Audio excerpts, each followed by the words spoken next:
সেদিন সাত সকালে থমকে গিয়েছিল রাজধানীর রাজাবাজার। একটি বাড়ির সামনে অস্বাভাবিক ভিড়, কৌতূহল, আতঙ্ক আর শোক একসাথে জমাট বেঁধেছিল সেখানে। ঘরের ভেতরে মেঝেতে পড়ে আছে সাংবাদিক দম্পতি সাগর সারোয়ার ও মেহেরুন রুনি, আর তাদের পাশে তাদের একমাত্র সন্তান মেঘ। জীবন যার ঠিকমতো শুরুই হয়নি। 12 ফেব্রুয়ারি সেই ভয়াল ঘটনার পর সে সকালে শুধুমাত্র একটি পরিবার নয়, স্তব্ধ করে দিয়েছিল পুরো গণমাধ্যম অঙ্গনকে। কেটে গেছে এক দশকের বেশি সময়, কিন্তু প্রশ্নটা আজও একই: কে হত্যা করেছিল সাগর রুনিকে?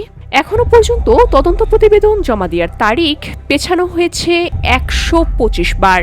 সাংবাদিক মহল বলছে, এবারের অবস্থান আগের মতো নয়। প্রভাবশালী সন্দেহভাজন চক্রের বিরুদ্ধে কার্যকর পদক্ষেপের দাবি তুলছে সবাই, আরও সরাসরি, আরও কঠোরভাবে। নতুন সরকার এই হত্যাকাণ্ডের বিচার নিয়ে আন্তরিক হবেন, এমনটাই আশা করছেন বক্তারা। এ বিষয়ে সরকারের কাছে স্মারকলিপি দেওয়ার পাশাপাশি প্রয়োজন হলে আন্দোলনে যাওয়ার ঘোষণাও দেন বক্তারা। তবে এই অভিযোগের মাঝেই নতুন করে প্রশ্ন তৈরি হয়েছে অন্য জায়গায়। সমাবেশের ঠিক একদিন আগে র্যাবের নিযুক্ত মহাপরিচালক দায়িত্ব নেয়ার 7 দিনের মাথায় সাংবাদিকদের সঙ্গে মতবিনিময় করেছেন, কিন্তু বিস্ময়করভাবে সাগর রুনি হত্যাকাণ্ডের মতো স্পর্শকাতর বিষয়টি সেখানে আলোচনার এজেন্ডাতেই ছিল না।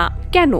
যে মামলাটি নিয়ে বছরের পর বছর ধরে লড়াই করছেন সহকর্মীরা, যে হত্যাকাণ্ডে বারবার সময় বাড়ানো হয়েছে কিন্তু আজও জমা পড়েনি চার্জশিট, সেই মামলার তদন্তেই এই নীরবতা কি নতুন কোনো ইঙ্গিত দেয়? 2012 সালের 12 ফেব্রুয়ারি পশ্চিম রাজাবাজারের সেই বাসা থেকে উদ্ধার করা হয়েছিল সাগর সারোয়ার ও মেহেরুন রুনির মরদেহ। প্রথমে পুলিশের হাতে থাকলেও পরে তদন্তের দায়িত্ব যায় র্যাবের কাছে।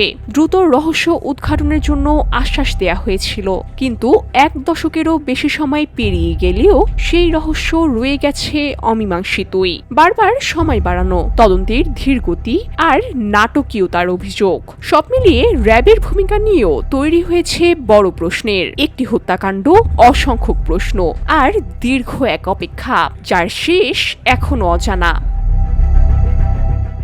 VOD Bangla news desk.